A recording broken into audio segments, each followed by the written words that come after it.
everyone, it's Rachel and I'm back with another week of What's for Dinners. Thanks for stopping by.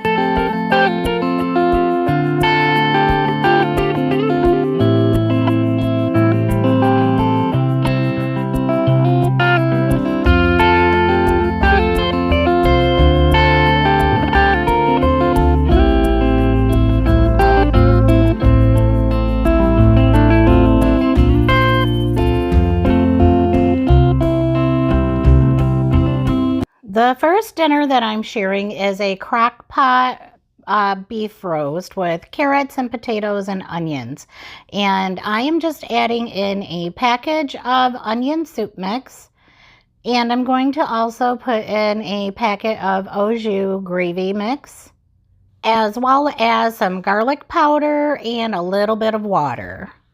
Normally, I would say do not add water to your crock pot when you're making a beef roast, but this time, because I was adding that onion soup and gravy mix, I wanted a little bit of liquid. I really wanted to make this roast in the oven to get the crispy edges just like my grandma used to do, but it was pretty warm on this day and I didn't want to turn my oven on, so in the crock pot it goes. Now you can always brown your roast in a skillet before putting it in the crock pot, but I just didn't, and it's okay if you don't. And I just added my potatoes right on top, and I did a little bit of cheating and I bought these already sliced up carrots, and I'm just taking out some of the ugly colored ones that had turned black for some reason. But anyway, I got those out, put my lid back on again, and then decided, oh yeah, these are probably going to need some salt. So a little bit of salt on those veggies, and that is all I did. Forget it for a few hours, and then later on I made some macaroni and cheese, and this was our dinner. Crock pot roast and veggies is a true dump and go dinner.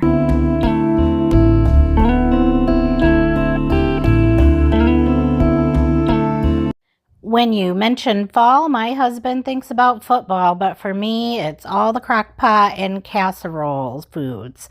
So we're going to make a compromise here and meet in the middle with this chili cheese dog casserole. Tater tot casserole to be exact. And the first thing that I'm doing is I'm cutting up a package of regular old Oscar Mayer hot dogs.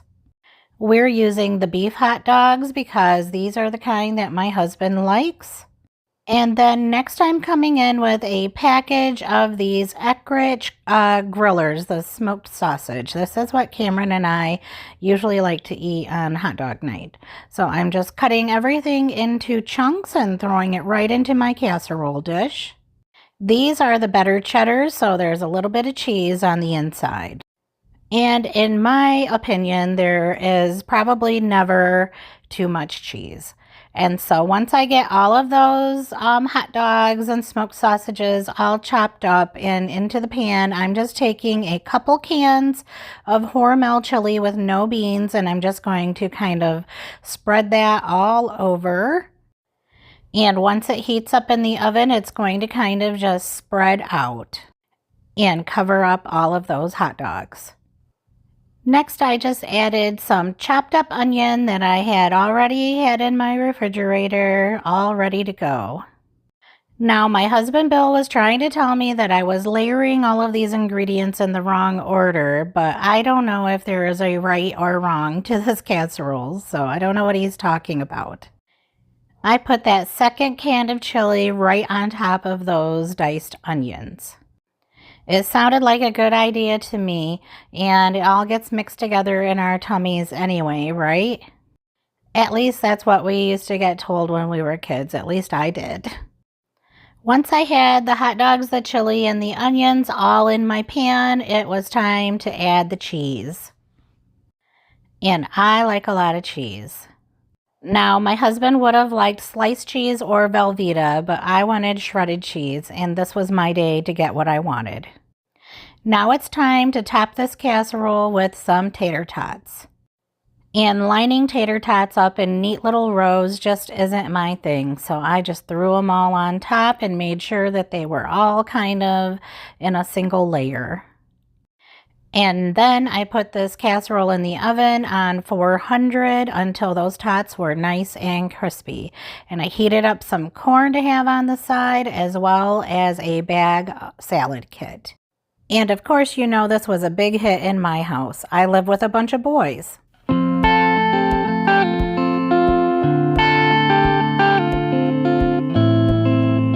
On this day, I just felt like making a true autumn feast. We were having my son and daughter-in-law and their 2 kids over for dinner on this day, and I was just in the mood to be in my kitchen cooking all the fall food. I started off by spraying my baking pan with some nonstick spray, and then I'm just taking one of these round pie crust and just kind of smoothing it out into the bottom. I'm not real concerned about it covering every little corner or anything like that because I know that this is going to turn out just fine. And so next I'm just shredding up some rotisserie chicken that I picked up from the deli. And then once I get that all in there, I'm going to start layering in my other ingredients like this chopped up celery that I keep in my freezer. I'm also using a jar of chicken gravy. And I am just making a really simple rustic chicken pot pie. And what makes it rustic? Well, the imperfection. And I feel like in the fall, we want everything to be rustic and cozy. So next I'm adding a can of cream of celery soup. And I also added some chopped up onions into this pot pie as well. This made just a really simple and easy creamy filling for this chicken pot pie. Here I am just adding what I thought was sage. It ended up being basil, but hey, it was all right too. Next, I am just scooping in these potatoes and carrots that I partially cooked in my air fryer. And I just feel like it's important to give them a little bit of a head start in a different way before you add them right into your pot pie. And so next I just came in with more chicken gravy and just made sure that everything was nice and mixed in right in my pan, believe it or not. I did not get out an extra bowl because that's just how I am. And so next I'm taking that round pie crust, the top crust, and putting that on. And so I did get out like a really big knife to do this, which I didn't need to. And I just cut off the edge and then set it around in different places. And like I said, this is going to be rustic. It doesn't have to be pretty. It's going to all taste the same. And so anything messy from now on is getting called rustic in my house. In fact, my hair is rustic today. So anyway, we can do that in the fall, right? Next, I'm getting this oven beef stew prepared, and I'm just using some stew meat. I have some potatoes, some baby carrots that I chopped a little smaller, onion, of course, and some of that frozen celery from my freezer. And then next, I'm just going to add that package of au jus. I had to slow it way down so you could see it. Not sure what I did to that clip, but I cut it off pretty short and then had to come back in. So I have this au jus gravy packet, and then I'm going to use a brown gravy packet as well. And I am going for a really beefy, like a hearty, beefy flavor for this. Here is some Kinder's stew seasoning. This is the pot roast flavor. They had a couple different kinds, and I was a little worried because I'd never used them before. But as soon as I opened it, I knew it was going to be good because all of those spices just kind of popped out and up in your nose and said, this is it right here. So I will use that again and again and again. I liked it that much. Next, I am adding a can of beefy mushroom soup, and then a can of French onion soup. And then I am going to add 2 cans of water. We have a lot of soup and a lot of seasoning packets going on, so I wanted to give this a little bit of liquid to mix in with. And then of course I came in with a can of cream of mushroom soup, and this turned out so good. This was a really good beef stew. I'm just going to cover it up really tight with some foil. I want to keep all of that good steam trapped inside so that everything cooks and gets really nice and tender. So I'm pinching my edges and making sure that it's in there tight. So next I am just taking another pan that I lined with some foil while my stew is in the oven cooking, and I had to give it quite a bit of time in the oven, like a couple of hours, but it was so delicious. And that's what I like about fall, is being able to have my oven on and let things just cook all day, or what seems like all day, a couple hours anyway. And so all I'm doing is I'm taking this Italian bread and I'm cutting some slits in it. I was kind of looking for something really easy because obviously I'm making a couple of different dishes. I didn't want to make homemade bread or anything like that. That's just not me. I like to take my help where I can get it. So this pre-made loaf of bread was the thing. And so I'm going in with some butter in between these pieces in the slits here, or the gills if you want to call them gills. Anyway, I'm just making sure that there's butter smeared on each side of every slit.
Next, I'm just going to dust each little groove with some garlic powder.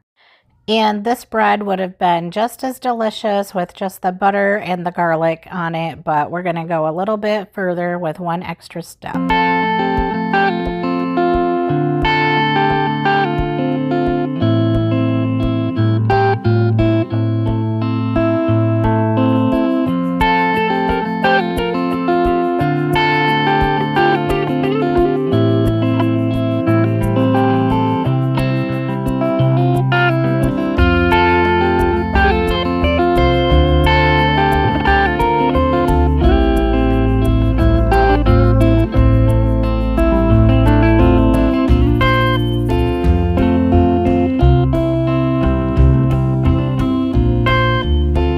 I wanted this bread to be ooey gooey and cheesy. So now I am breaking a slice of Gouda cheese and putting it in between each slice.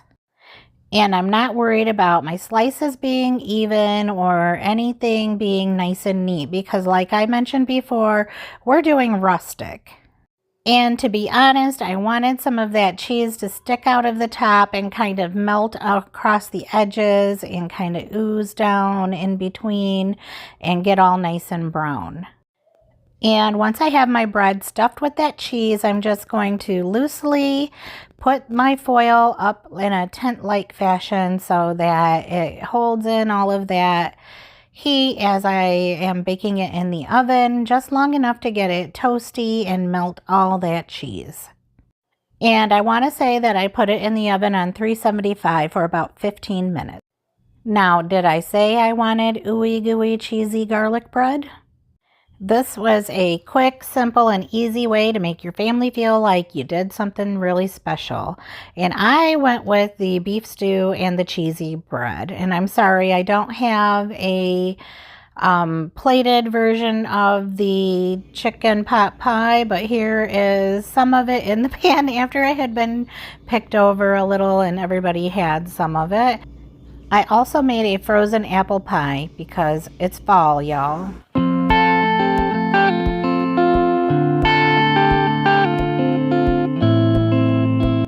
It's quite early and I'm getting some chicken thighs in the crock pot. I think it's only like 8:30 in the morning right now, but I want to get these started. I have some chicken thighs in my crock pot. I do have a bag in here for easy cleanup.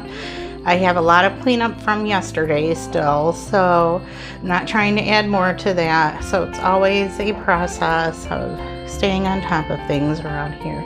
And so these chicken thighs are not boneless, skinless. I thought they were when I bought them, but I was wrong. And so I'm gonna let these cook and let some of that fat from that skin cook down. Then I'm gonna come back in and remove it after it's cooked and get the bone out of there so my family doesn't have to deal with the bones later in their food.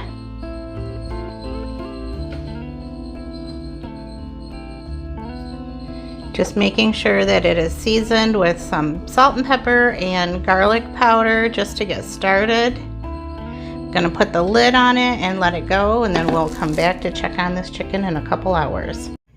All right, so here are all my bones and skin and knuckles and all the icky parts. My dogs are drooling over it, but I have it put up high so they can't get in the trash and get it. And then here is how the chicken is looking. And I'm gonna go through it and just make sure I didn't miss any bones and get some of this fat out of here. I'm just gonna take my ladle and just start scooping it out of there.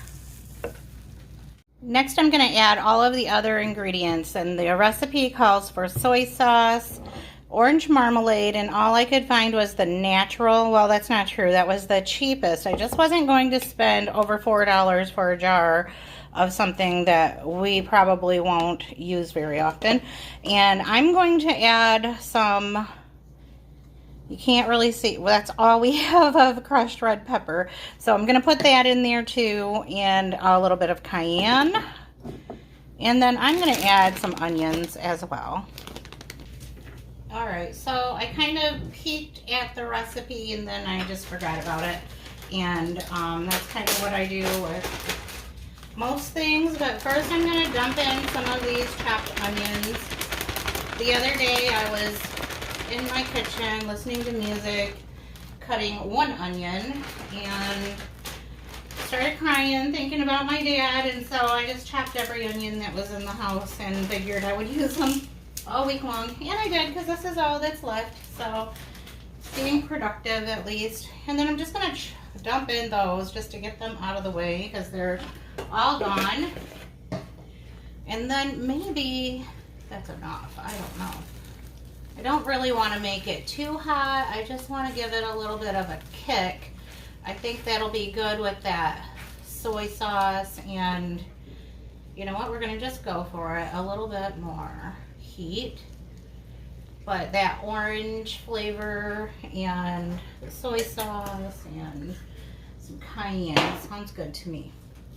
So next, I guess I'll go in with the soy sauce. And again, I don't really remember how much it said, so I'm gonna go with about that much. And I'd say that's probably half a cup. I'll give it a little taste in a little bit and see how it's doing and if we need to add anything else to it. And I'm gonna cook rice in my rice cooker. And I'm gonna fry up some cabbage and maybe stuff some mushrooms. If I don't stuff the mushrooms, I'll definitely do something with those mushrooms so that we have some side dishes to go with this. And Cameron will probably have ramen noodles. Oops, I'm making a huge mess. So I'm gonna do about a cup. I'm gonna put a little more and make it a true cup. It's maybe about 3/4. There we go. I've got a cup of orange marmalade, so that's going in. And that is going to just kind of melt down. It's going to have a meltdown and sweeten up this pot of chicken. So I think that's going to be good. And like I said, I'll give it a taste here in a little bit and see how it's doing. And if I need to add anything or tweak anything. So lid's back on. I'm gonna forget about it for a minute. Now, I'm not really a flavored beverage drinker, but I was really trying to get my fall vibe on while I was editing videos. I am strictly a creamer in my coffee only kind of girl, so all of those fun fall drinks are just kind of wasted on me. But today, I'm going to mix up like a little bit of a fall punch. I'm using some apple cider that we had left over from when our family came over from dinner, and I'm putting it in this really fun owl glass that was a gift from my daughter, and I thought the owls are just perfect for fall, and I didn't measure. I just poured my apple cider in up to the owl's chin, and then I topped it off with some sugar-free Vernors. Now, I'm not sure if many people drink Vernors. I know I love it, but I'm the only person in my household that does. Everybody else hates it, but that's fine because I don't have to worry about sharing with them. And I really thought it went well with the apple cider. I don't really care for straight apple cider, but I have some ice and some Vernors and some cider in here, and it was just really tasty and gave me all the fall feels. Now, you could use Sprite in place of that, but I think for fall, the apple and the ginger flavor just really hit the spot.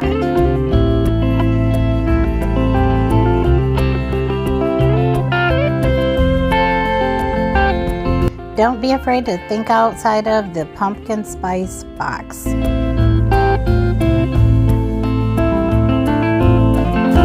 Assume that you do the old 2-to-1 method when you use a rice cooker. So I'm using chicken broth, and I'm gonna just fill this up to the 2 cups line. All right, and then I'm going to add my rice next. If I can find my measuring cup, what did I do? All right, and I'm gonna do 1 cup, and this is a 1/2 cup measuring cup. So there's 1 and 2. That makes a 1/2 cup. I mean, a whole cup. I'm also gonna plop in some butter, and I'm gonna sprinkle in some garlic powder, some onion powder. I'm going to put the lid on my rice cooker and turn it on. Oh, I have to plug it in. Okay, now that we're plugged in, I'm going to make sure that it's on cook and not warm. Put the lid on. I did get this rice cooker at Salvation Army, and I still haven't been able to get that sticker off yet, but I'm working on it. And I did scratch it up a little when I was trying to scrape it. So anyway, it's a good little rice cooker. I think I paid $4, $4.99, something like that for it. Salvation Army or the thrift store is a good place to look for things like rice cookers and crock pots and other little appliances. And if you were wondering, this is what our chicken is looking like now. I did give this sauce in it a little taste, and it's really good. Not too sweet. It's got enough of that heat from those red pepper flakes to make it interesting. It's delicious. And then all the onions gives it a nice oniony flavor. So that's going to be good. Okay, next I am just getting this hot and zesty sausage browned up. This is a 1/2 of a roll, and then I'm gonna remove that, add some other stuff to it, and then stuff my mushrooms. And then after I'm done using this pan to cook the sausage, I'm gonna use the drippings and fry up this cabbage that we have left. Here I have some portobello or portobello mushrooms. I'm not really sure what's the difference between portobello and portobello mushrooms. Anyway, I just got them wiped up and cleaned up with a damp paper towel.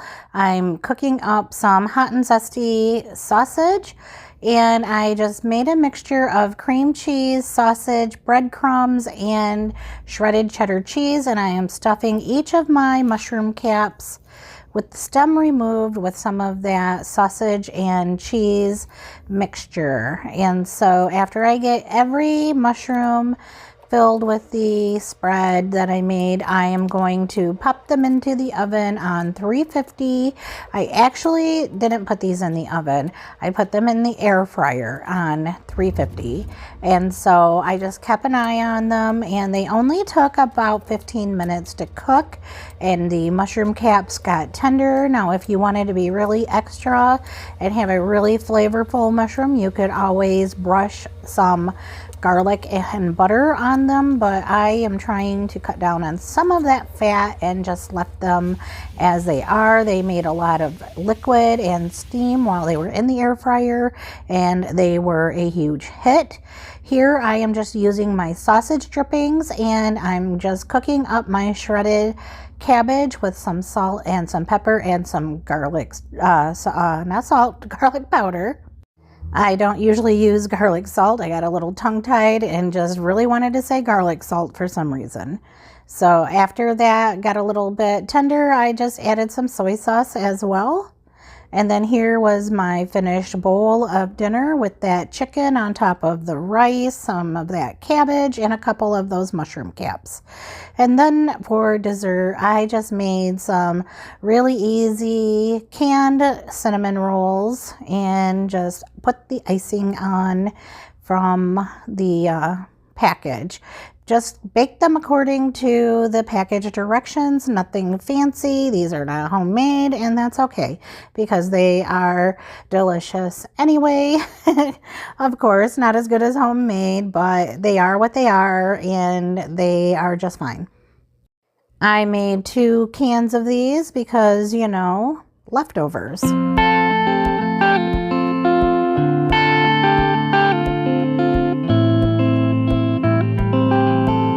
For our very last meal, I am cooking up some sausage for some sausage gravy. I just want to make sure that there is no more pink left and that it's all cooked through. On my baking sheet, I am just going to make some of these canned biscuits. And once that gravy is, or that sausage is all the way cooked, I'm going to add some flour as a base for our gravy. So I am basically just making a roux. You want to make sure that you cook it long enough to get that flour taste cooked out before you add your milk. And my rule for sausage gravy is just to cover all your sausage pieces with milk. I'm going to add a little bit of pepper and a little bit of garlic powder. And then I am just going to let that come to a bubble. Now, I did a bad thing and I walked away from my gravy, but you want to make sure that you just keep an eye on it. Otherwise, you will burn your gravy, and you don't want that to happen. And so I'm just going to speed up this process because I didn't realize that I walked away and left my camera going, and I caught the whole thing on camera. So anyway, once that has come to a bubble, I'm just going to turn it down and then let it thicken up, and voila, we have sausage gravy. And so in another skillet, I am just going to fry some eggs over easy because I like a nice runny egg yolk on top of my sausage gravy and biscuits.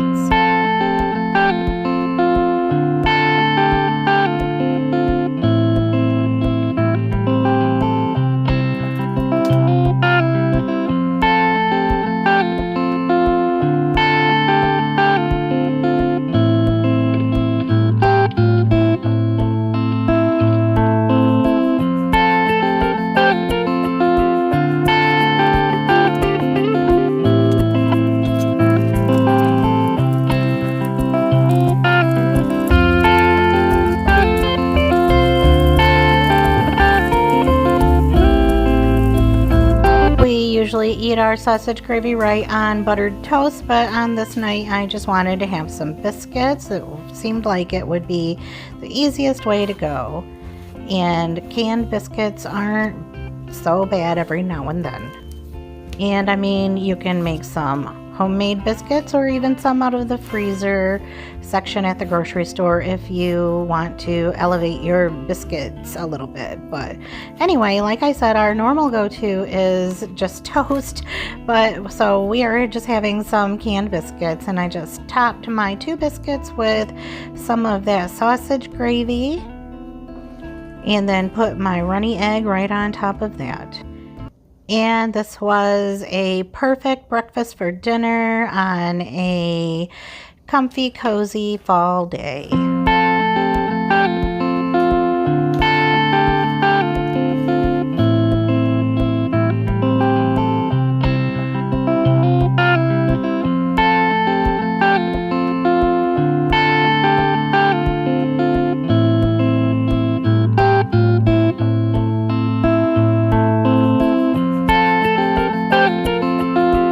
I just want to say thank you for watching this video, and thank you to everyone that reached out to me with kind words and condolences on the loss of my dad. It means so much to me.